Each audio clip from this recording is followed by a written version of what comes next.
Hello all. आज के इस लेक्चर में हम सी प्लस प्लस लैंग्वेज के बारे में बात करने वाले हैं। जैसे कि मैं आपको पहले भी बता चुका हूं कि language, what is language? Language is just a means of communication between two sides.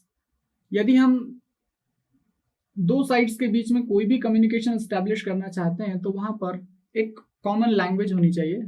जैसे कि हमने बात की थी, हिंदी हो सकती है या फिर इंग्लिश हो सकती है।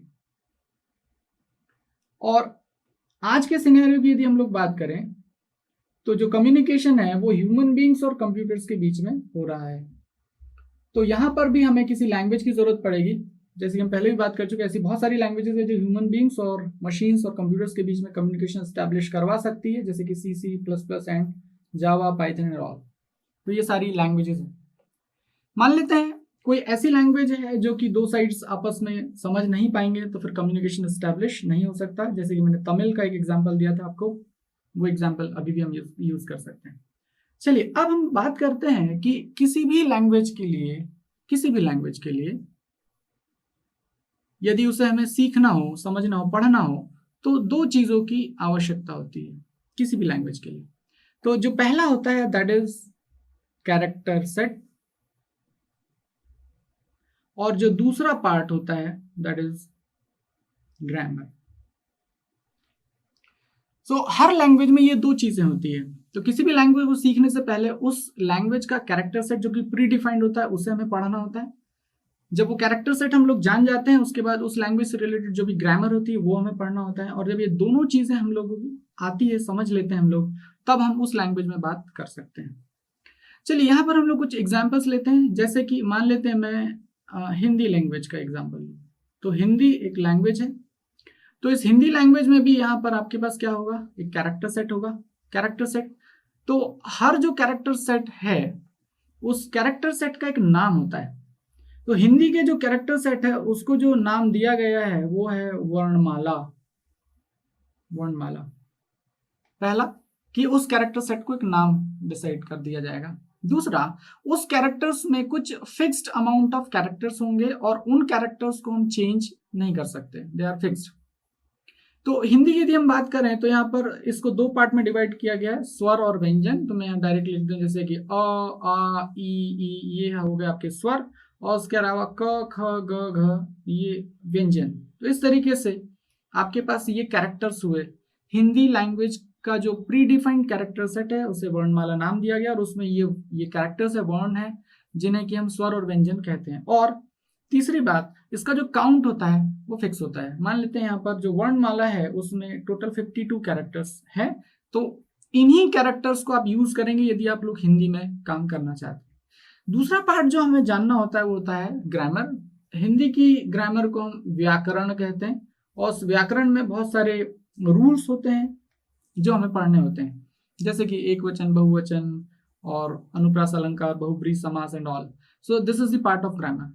तो जब हमें ये दोनों ही पार्ट बन जाते हैं तब हम हिंदी में कोई भी स्टेटमेंट लिख सकते हैं, हम स्टेटमेंट समझ सकते हैं, स्टेटमेंट बोल सकते हैं, सारा काम कर सकते हैं। इसी तरीके से यदि मैं अगली लैंग्वेज का एक और एग्जांपल लूं, मान लेते हैं मैं इंग्लिश की बात करूं, तो इंग्लिश लैंग्वेज का भी चूंकि लैंग्वेज है तो फिर से इसका भी एक कैरेक्टर सेट प्री डिफाइंड होगा। और यहां पर जो कैरेक्टर सेट है दैट इज अल्फाबेट सेट। इस इंग्लिश लैंग्वेज की जो कैरेक्टर सेट है उसको एक नाम, जैसे कि यहाँ नाम दिया गया, हिंदी लैंग्वेज की कैरेक्टर सेट को नाम दिया गया वर्णमाला, उसी तरीके से इंग्लिश लैंग्वेज के जो कैरेक्टर सेट को नाम दिया गया दैट इज अल्फाबेट सेट। फिर अगली बात, उसमें कौन कौन से कैरेक्टर्स होंगे उनकी बात करें तो यहाँ पर capital A to capital Z और small a to small z, these are the valid characters of that language, English language. और तीसरी बात कि उसमें जो काउंट होगा वो फिक्स है, we can not change it, that count is actually 26। तो तीन चीजें, उस कैरेक्टर सेट का नाम, दूसरा उसमें कौन कौन से कैरेक्टर्स हैं, और तीसरा उसका काउंट। इस काउंट को आप पहले भी ले सकते हैं कि पहले काउंट और फिर उतने काउंट के कैरेक्टर्स। अगला जो पार्ट होगा इंग्लिश लैंग्वेज का दैट इज ग्रामर। और उस ग्रामर में आप जैसे कि जानते हैं present tense, future tense, active, passive and all, ये सारी चीजें मिला के ग्रामर का पार्ट होगा। और जब हम लोग इंग्लिश की बात करेंगे तो आपको पहले ये सारी चीजें, अल्फाबेट सेट पहले बनना चाहिए, फिर उसके ग्रामर बननी चाहिए। और जब ये दोनों ही चीजें आप सीख लेते हैं तब हम लोग इंग्लिश में बात कर सकते हैं, इंग्लिश के स्टेटमेंट को समझ सकते हैं, इंग्लिश स्टेटमेंट लिख सकते हैं, सब कुछ काम कर सकते हैं। चलिए आगे करते हैं। जैसे कि हम C++ को भी लैंग्वेज कह चुके हैं, तो फिर जितनी लैंग्वेजेस की अभी हमने बात की उसी सीक्वेंस में C++ चूंकि लैंग्वेज है तो C++ लैंग्वेज के लिए भी यही दोनों चीजें वैलिड होना चाहिए। और एक बात और बता दो, this strategy is known as analogy. मतलब कोई एक चीज जो पहले से एग्जिस्टिंग है और हम उसी तरीके की कोई नई चीज सीखना चाहते हैं, तो जो एग्जिस्टिंग है वो हमारे लिए बेस का काम करती है, उसी बेस को लेके हम आगे चीजें सीख सकते हैं और वो हमारी मदद भी करती है। तो यहां पर भी C++ लैंग्वेज के लिए एक कैरेक्टर सेट होना चाहिए और उसकी ग्रामर होना चाहिए। तो C++ का जो कैरेक्टर सेट और ग्रामर वो हम आगे के लेक्चर्स में डिस्कस करेंगे।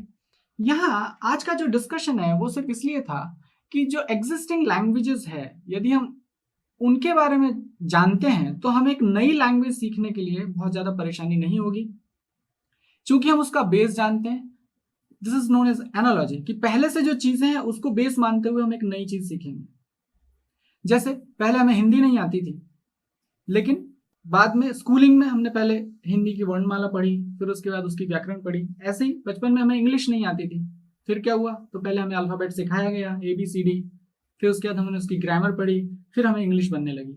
उसी तरीके से C++ हम नहीं जानते, लेकिन जैसे हिंदी इंग्लिश हम पहले नहीं जानते, फिर धीरे से हमने पढ़ ली, सीख ली, उसी तरीके से उसी आसानी के साथ हम C++ लैंग्वेज भी पढ़ेंगे, उसका कैरेक्टर सेट जानेंगे, फिर उसकी ग्रामर जानेंगे और फिर हमें वो लैंग्वेज बन जाएगी।